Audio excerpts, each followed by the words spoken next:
1 യോഹന്നാൻ 5:13 ദൈവപുത്രൻ്റെ നാമത്തിൽ വിശ്വസിക്കുന്ന നിങ്ങൾക്ക് ഞാൻ ഇതെഴുതിയിരിക്കുന്നത് നിങ്ങൾക്ക് നിത്യജീവൻ ഉണ്ടെന്ന് നിങ്ങൾ അറിയേണ്ടതിനു തന്നെ.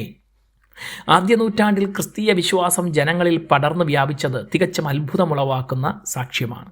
മുളയിലെ നുള്ളിക്കളയാൻ എതിരായി നിന്നവർ നിസ്സാരക്കാരല്ലായിരുന്നു. മതങ്ങളും തത്വശാസ്ത്രങ്ങളും സാമ്രാജ്യവുമെല്ലാം അവരെ കൊണ്ടാവോളം പോരാടി.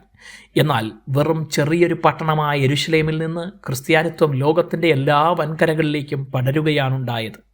ആയുധമെടുത്ത് പ്രതിരോധിക്കുകയോ ആയുധം കൊണ്ട് മതത്തിൽ ചേർക്കാൻ പോരാടുകയോ ചെയ്യാതെ ആയുധങ്ങൾക്ക് തലവെച്ചു കൊടുത്ത് ജീവൻ തന്നെ യാഗമായി അർപ്പിച്ചാണ് ആദ്യ നൂറ്റാണ്ടിൽ ക്രിസ്ത്യാനികൾ ലോകത്തെ കീഴ്മേൽ മറിച്ചത്. മറ്റൊരു മതമോ ആദർശമോ ഇതുപോലെ ആക്രമിക്കപ്പെട്ടിട്ടില്ല. ഇതുപോലെ സഹിഷ്ണുതയുടെ മാർഗം മുറുകെ പിടിച്ചിട്ടുമില്ല. ഇത്രയധികം വെല്ലുവിളികളെ നേരിടാൻ അവർ തയ്യാറായത് 2 കാര്യങ്ങൾക്കായാണ്. ഒന്ന്, തങ്ങൾക്ക് നിത്യജീവൻ തന്ന ക്രിസ്തുവിനായി മരിച്ചാലും മരണത്തിൽ നിന്ന് ഉയർത്തെഴുന്നേറ്റ് ക്രിസ്തുവിനോട് കൂടെ വാഴുമെന്നറിഞ്ഞതിനാലും. ഈ നിത്യജീവൻ പ്രാപിക്കാത്തവർ നിത്യനരകത്തിൽ കഴിയേണ്ടി വരുന്നതിനാൽ ഏത് വിധേനയും അവരെ ക്രിസ്തുവിലേക്ക് നയിക്കാനായും. യോഹന്നാൻ്റെ എഴുത്തുകളിൽ അദ്ദേഹം ഊന്നൽ നൽകിയ അതിപ്രധാന വിഷയവും ഇതുതന്നെയായിരുന്നു.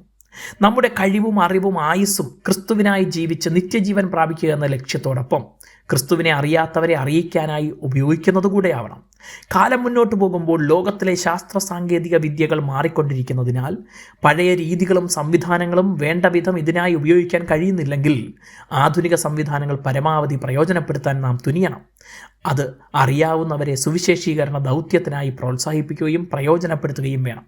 അങ്ങനെ അനേകരെ ക്രിസ്തുവിലുള്ള വിശ്വാസത്താൽ നിത്യജീവനിലേക്ക് നയിക്കാം. ദൈവം നിങ്ങളെ അനുഗ്രഹിക്കട്ടെ.